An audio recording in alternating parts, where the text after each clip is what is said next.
this next session, the most important words for a leader. I've got Mike Feszczak here from Local Government Volunteers Managers Network and based in South Australia. Mike is a former police inspector who has held various volunteer management roles since 2005. In 2011, he received the Australasian Association of Volunteer Managers Award of Excellence. Mike has helped lead state volunteering within the Minister's Advisory Group, Volunteering Strategy for South Australia, and the Local Government Volunteer Managers Network. Can I ask everyone just to kindly make sure your phones are on silent? There will hopefully be an opportunity for questions at the end of the session, and you'll be able to also check the app to see the slides later on in the day, and you can also provide your feedback via the app as well. Thanks, Julie, and thank you. I can just about see the people that are in the room because the lights are really bright here. I'm really pleased to see more than my 5 friends in the room as well, which is tremendous. I'd like to thank Andy for finishing on time and for following the fantastic Robin Moore, who I've never seen before, but wasn't she inspiring? She was just fantastic. So I've got my face on, and this really is my first time. I've never presented this before, so I'm looking forward to this. So as you know, I'm an ex-cop. 30 years was a police inspector, investigating murders and sexual abuse of children and all sorts of nasty things, and this is a whole new world for me, the world of volunteering. I've led a variety of teams, large and small, emigrated to Australia in 2005, best thing we ever did. Wonderful place, Australia, I love it. You wouldn't get me back to the UK for anything. And I started as a volunteer with the Australian Masters Games. That was my first role in Australia, and gradually found myself getting more and more involved in national and international sports events, all of which had a link to volunteers, whether I was training them or managing them. And I suddenly found myself in local government, working on volunteer programmes in local councils. I'm currently at the city of Onkaparinga, which is the largest metropolitan council in South Australia. For all those of you from the larger states, you probably don't think that's very big, but it's big for us. And I've been involved in a variety of state operations, including the volunteering strategy for South Australia, which I'm currently a chair of one of the working groups. I'm an occasional soccer coach and a regular taxi driver for my teenage daughters. Now, this is the subtitle of my presentation, Gaining Commitment from Teams and Individuals. And this is actually I'm a little bit nervous about this, because this is, normally when I do presentations it's quite factual. This is actually a little bit of an insight into me and my background. This is quite a personal presentation for me. It's led by the 22 most important words for a leader, which I'll get into in a minute. Can I just a show of hands, which I'll try and see, how many of you are in leadership positions? Keep your hand up if you've had formal training for that role as a leader. Yeah, not many hands still staying up, thank you. And that's an issue within volunteer management, isn't it? We get trained about certain things, but not so much about leadership. Certainly not very much about volunteer management. One of the things that we're trying to do in the volunteer strategy for South Australia is have an influence on what's taught on HR courses, as an example, so that we can get HR professionals to understand about volunteer management and leadership in the volunteer sector. I'll apologise now for appearing to be full of myself. This is a presentation about my background, so it's going to be about me. I'm not an expert, certainly not an expert in leadership. Made lots of mistakes, I'm going to tell you about one in a minute. And hopefully I've made some good decisions as well. I'll give you a chance to read that. How many of us recognise this in leaders that we have connections with? Yes, yes, exactly. How many of our leaders fail to admit that they're wrong? Fail to give credit when credit is due? Fail to consult and include others? Fail to recognise their failure to lead? And think only of themselves? These are the 22 most important words in my opinion. These have been something that have driven me in recent years. I've learnt a lot of lessons from them. They have some resonance with me. I'll try and make them have some resonance for you by going through some examples that have happened in my own personal life, both as a cop and as a volunteer manager. They're not quite in chronological order, we do jump around a little bit. I admit I was wrong. How many of us make mistakes? All those who've never made a mistake, please put their hand up. Yeah. How hard is it to admit that you were wrong? As a leader, how hard is it to admit that you were wrong? Is it difficult? Is it easy? What are the consequences?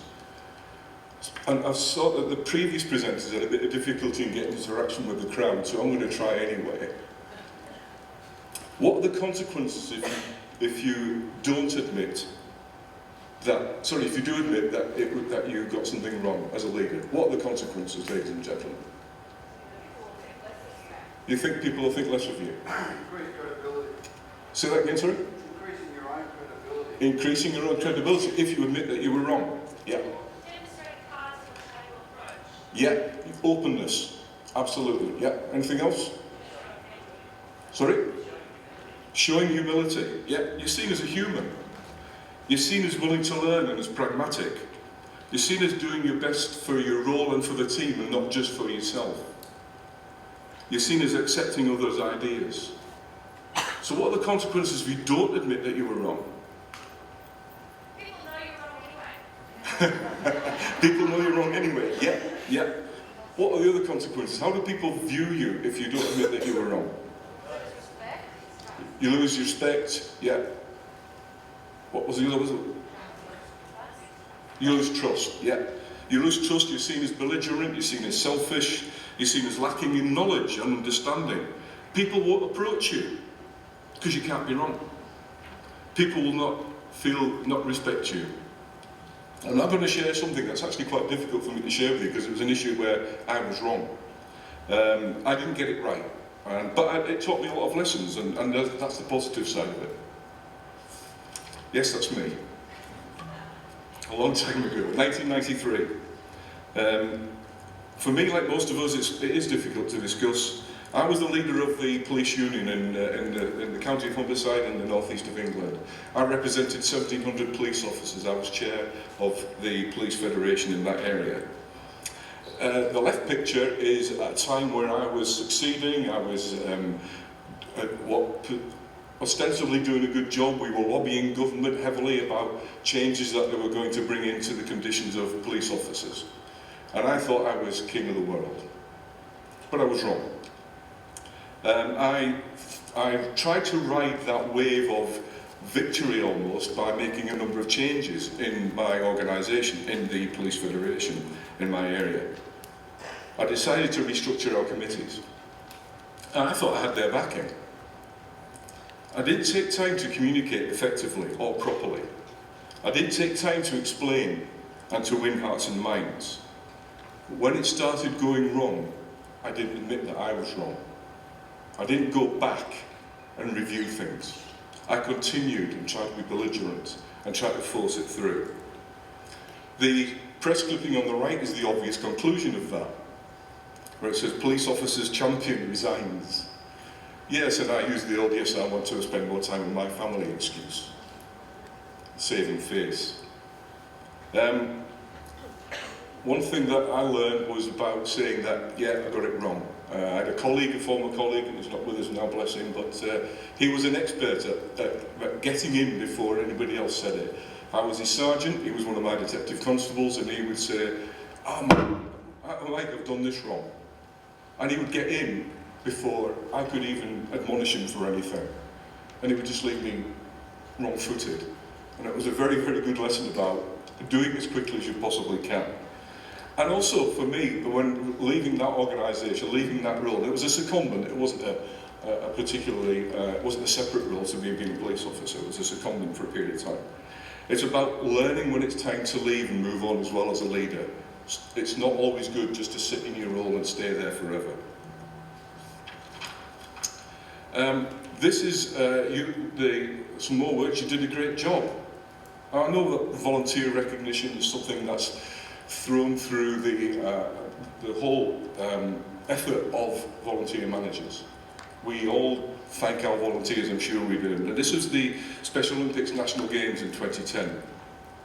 I want to tell you a little story about this, because the lady at the front who's waving a hand was the general manager of the event. She ran the event. She worked 15, 16-hour days sometimes. She did a tremendous job. And whilst all of us in the white shirts, and we're a voluntary committee, an organisation committee for the Special Olympics National Games, 1,200 athletes in Adelaide, and we're all getting applauded by the crowd, which is lovely. It's really nice for us to be recognised and for people to applaud us. And you can just see me on far left on the picture, and I've got a young American intern with me. I made her stop and look around and appreciate that she was being thanked by all these people, because it was a little bit overwhelming, and I just said, just take a step back and have a look. And when I did that, I thought, Jen's at the front, and she's just leading our team. She's not getting the recognition.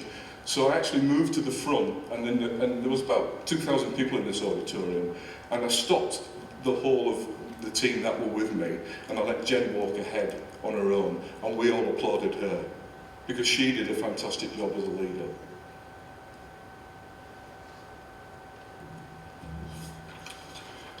It was interesting that Andy, for those of you who were here earlier when Andy Fryer spoke, he talked about change and change management and the need to continue to change and continuous improvement. The council that I work for, we have a volunteer workforce of 500 members of the community in 28 programmes. There are 44 staff involved in managing and coordinating and looking after our volunteers in the 28 programmes. I actually only lead one person.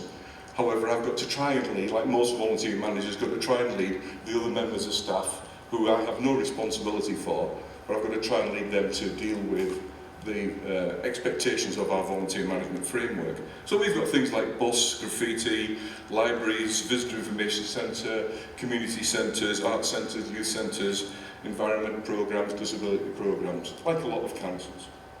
It's a large bureaucratic council.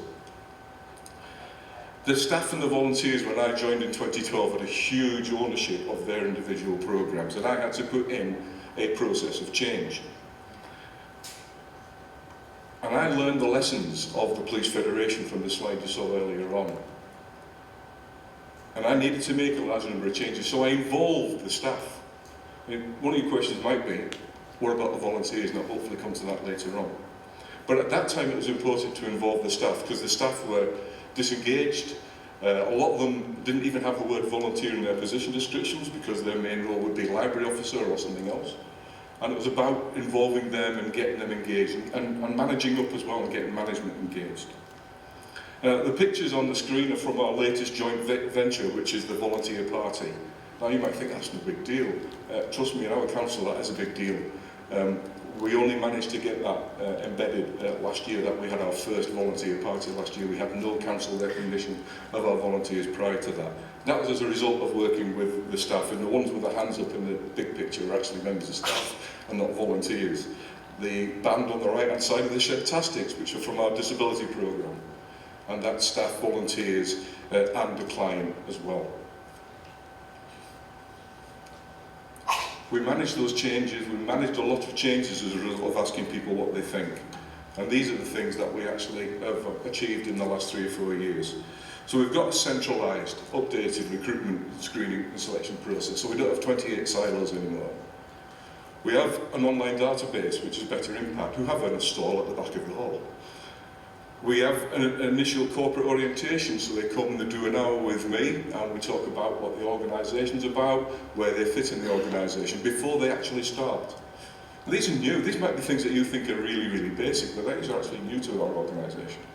We have a quarterly newsletter that I write and distribute every 3 months. Great way of communicating, but not just to the volunteers. It markets our volunteer programme. We have the annual catch-up, which was caused a bit of a stir. Performance reviewing volunteers. It's actually a very soft performance review. About 2/3 of it is them reviewing us, telling us whether we're giving them the right information, whether we're supporting them enough, whether we're training them well enough. The annual recognition party I've mentioned. The volunteer survey, which we do every 2 years now, which gives them an opportunity to provide feedback as well as in the performance review, the annual catch-up. We do exit interviews, best feedback ever. People who've left the organisation all telling the truth. We have a volunteer advisory group, which we've only just started, so we're now actually consulting directly, apart from getting the feedback. We've started a representative group of volunteers from across the organisation who provide me with feedback in the direction of the volunteer programme. And we have standardised volunteer ID cards. You might not think that's a big deal. That's actually raising the profile of volunteers within the organisation. And we have clarity of responsibilities as well. In 2005, I took over the coaching and management roles of a primary school soccer team. One of the best things I've ever done. Took them from year 2 to year 7. In the first year and year 2, we scored 1 goal. Fantastic group of kids. By year 7, they got into the finals of the school league. Great group of kids. But it was the other members of the team who I had difficulty with. This is where "could you please" comes in. Who do you think that was? Yes! See, speaking to the converted here, aren't I? Parents, getting them involved was really hard work. You know, oh, do children have to play soccer in the rain? Yes. Well, I've got to wash their hair afterwards? Yes. That's true as well, by the way. So what I did was I didn't hold back in asking people, giving people tasks, giving parents tasks. And it's the old thing about volunteers, if you don't ask, you don't get. And it worked for them as well. And we had a fantastic time with this group. Some of them, I'm proud to say, after I haven't coached them for about 6 years, but some of them still call me coach if they see me in the street, and that gives me a thrill down the back of my spine, I can assure you. Don't forget to ask. This was where I was the volunteer coordinator for the Adelaide Australian Open Beach Volleyball, which was held in Glenelg in 2008 in South Australia. And it's about just saying thank you and meaning it, and saying thank you to the right people. This is a picture that every single one of those volunteers got a framed photograph. You can probably spot me because I'm the only one whose legs you can see at the front. Can you spot the dog? Front row next to me. Yep. Most of these volunteers, all these volunteers worked on the event for 10 days. A number of these volunteers have since worked for me. This was in 2008. Have worked for me on a number of events. In fact, about 10 of them worked for me on a national event that I was involved in last year. And I've actually got 2 of them working in council. I can't escape them no matter how hard I try. And I've thought about, when I was doing this presentation, I was thinking, why do these people keep coming and volunteering for me? Because we do ask a lot of them. I'm not afraid to ask volunteers to do hard and difficult jobs at times. But they're not treated as just volunteers, they're treated as people. They're allowed to have a voice and are asked for their views and advice. I keep my promises and the buck stops with me, not them. And we provide recognition that's appropriate to them. So we don't have a old person's party for the younger volunteers. We make sure that we're providing adequate recognition for the right people. And I thank them every day. And I got that. Why do I thank them every day? And I thank them for every job they do. And I got that from when I was a young detective constable many millions of years ago. And my detective inspector, every time I walked out the office at the end of the shift, would say, "Thanks, mate." And he did it every day, and it was a lesson that I learned, because it made me feel good as I walked out. And I was maybe a different person as I put that key in the door and walked in the house. It's something that I never forgot.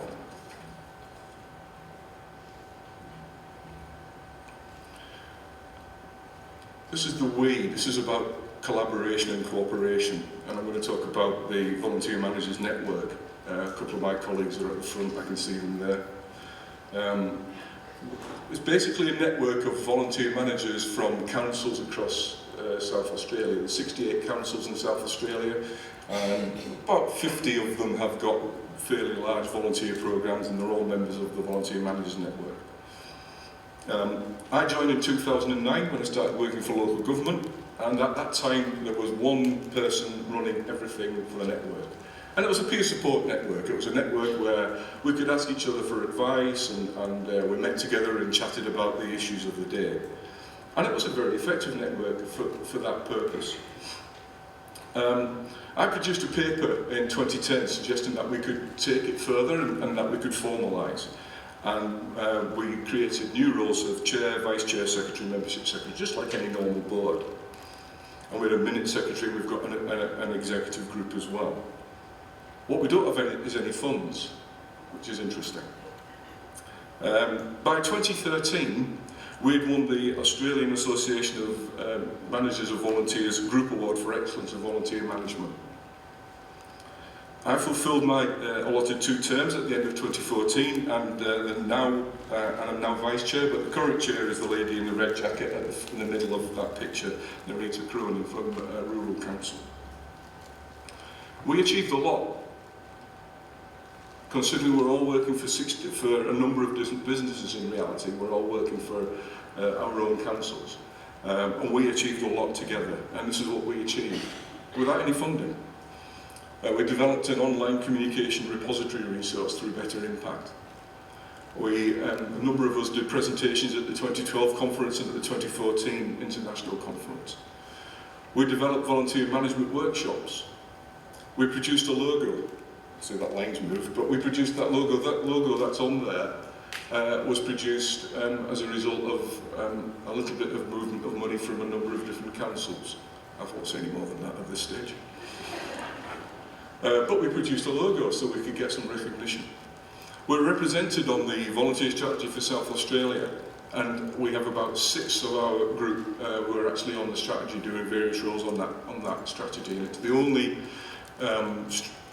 strategy that's like that, as I understand it in the world. It's actually a joining together of the business community, the state government, local government and the volunteer sector working towards a strategy for South Australia volunteering. We had representation on the Ministers' Advisory Group, on the Local Government Learning and Development Group and peak body reference groups and committees. So instead of just being let's come and have a chat about what we do together, it was a group that actually lobbies and works and tries to improve volunteering in South Australia. I'm particularly proud of some of the documents that we've produced, the 3 bullet points at the bottom, the Volunteer Manager's Operation Manual, a Volunteer Manager's Toolkit, and also the Work Health and Safety Training Framework and Resources, which built on the new expectations of the Work Health and Safety Act in South Australia, which came into effect on the 1st of January 2013. So that's what we achieved, working together. And this is another way that I mustn't forget. Yes, that's me again, and that's with my admin support, Janelle. It's much more than my admin support. It's actually, we've been working together for 4 years. It's a bit like a marriage, where I'm usually wrong. My standard phrase when I introduce her is, she does all the work and I take all the credit. To demonstrate that we're a team, I always refer to any achievements as we did it. And she often says, no, you did it. And I go, no, I couldn't do it without you. And I couldn't be here without her now. She's back in the office doing all the work, answering all the emails, sorting all the recruiting out, while I'm standing here telling you all about my life. This is not only my we slide, this is also my you do a great job slide, because I try to tell her as often as I possibly can that she does a great job, because she does. And also my thank you slide, because I thank her just like my DI did for me every day. I thank her at the end of every day. And I ask her regularly, what do you think? And I say, could you please? And occasionally I admit I was wrong.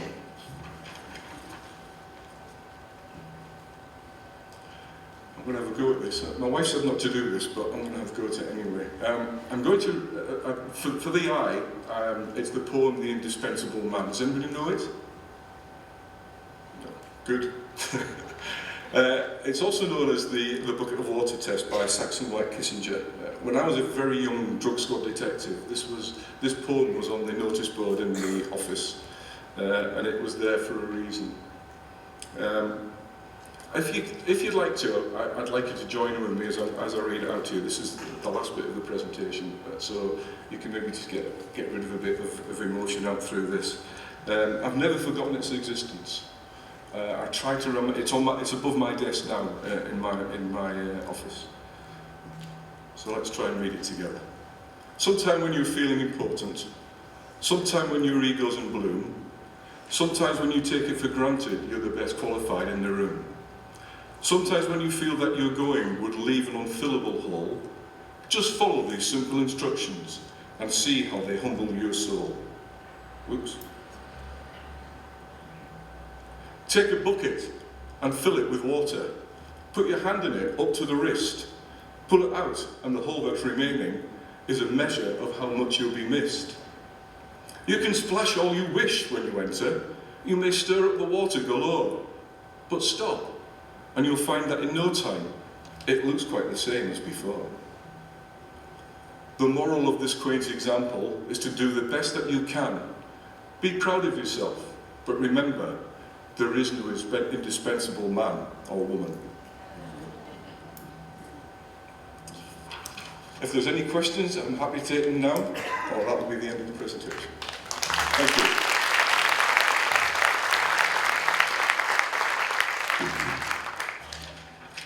Are there any questions for Mike? There's a microphone up on the stair there, and up on the stair there, otherwise I can bring this to you. No questions. You've got a question? Your 28 programs Yep. we're talking about, does that also include my council? I look after volunteers at committees to look after open space, bushland reserves, etc. Is that part of that, your 28 programs as well? Our 28 programs are all council-run programs, so they are staffed and managed by council staff. We do have volunteers working on council assets, such as Trees for Life and that sort of thing, but we don't actually manage those. So those 28 programs, there was only 19 programs when I started, there's 28 programs now. So we've developed, and as we've raised the profile of volunteering, we've managed to get other parts of the organisation saying, oh, could we have some volunteers too? So that's how we've gone to 28 programs, but they are all managed and staffed by council members of staff. Does that answer your question? Yep. Any other questions for Mike? Let's leave it on that.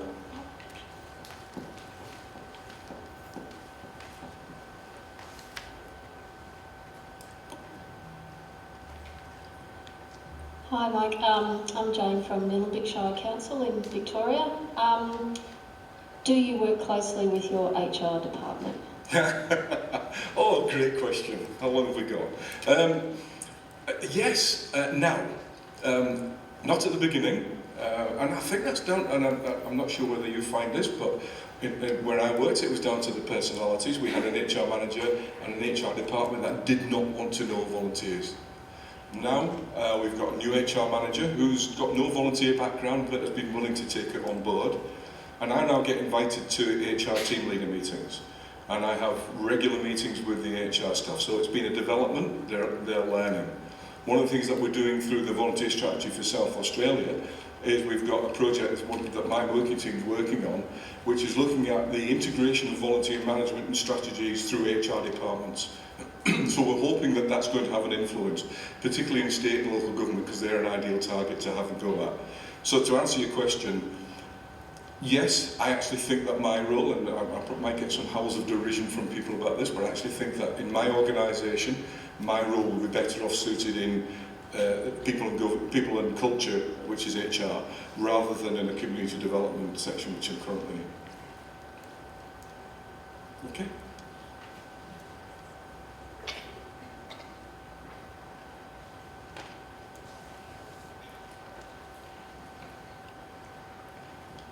Hi, I'm Cara from Mackay Regional Council in Queensland, and I work in community development, and I'm currently undertaking a project to sort out our volunteer program. And within our council we have a lot of partnerships with incorporated associations. They originally started as volunteer programs for council and then became incorporated. Did you come across that within your 28 programs at council, and how, if so, how did you manage those relationships? Yeah, okay, no, we haven't actually come across that, but we do have, we have 8 community centres in the city of Onkaparinga, and they are all incorporated bodies, but they are on council properties and they have council staff supporting them as well, so they have community development officers and support officers actually working in them, but they are incorporated bodies, so there's this sort of hybrid expectation and management of them. The volunteers are their own volunteers, they don't come under my purview at all. And it sometimes can create some issues because they see what's going on with the council volunteers and the newsletters and the recognition and all the rest of it, and they go, well, why aren't we getting that? But they're not part of our bodies. But we do actually, none of our programmes have actually ended up as incorporated bodies. Time for another question. Anyone else?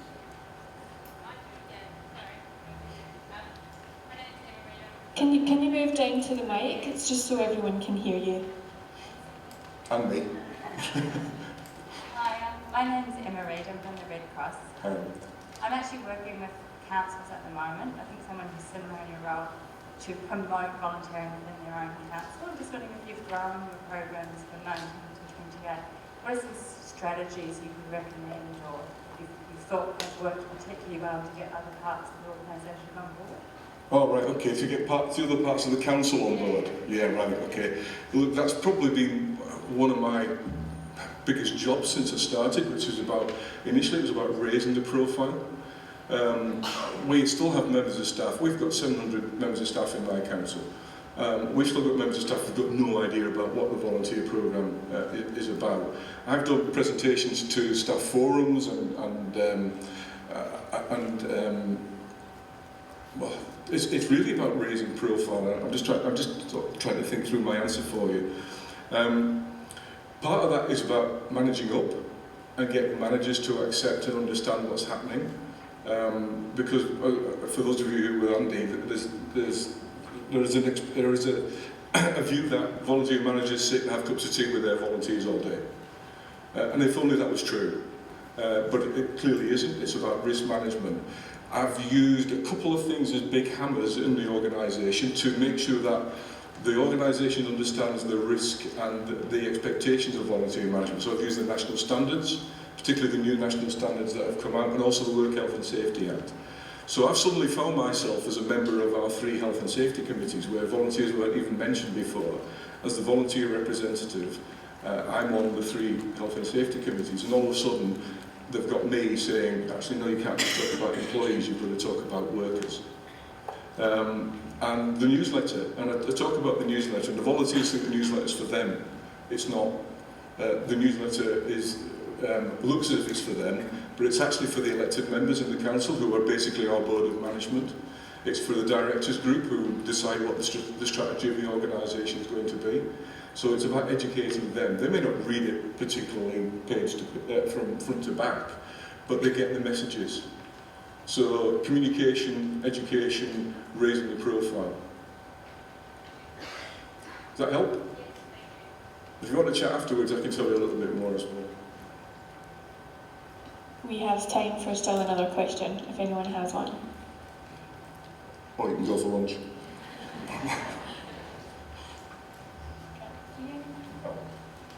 All right, thanks so much, Mike. I think everyone give Mike a hand. Thank you. Thank you.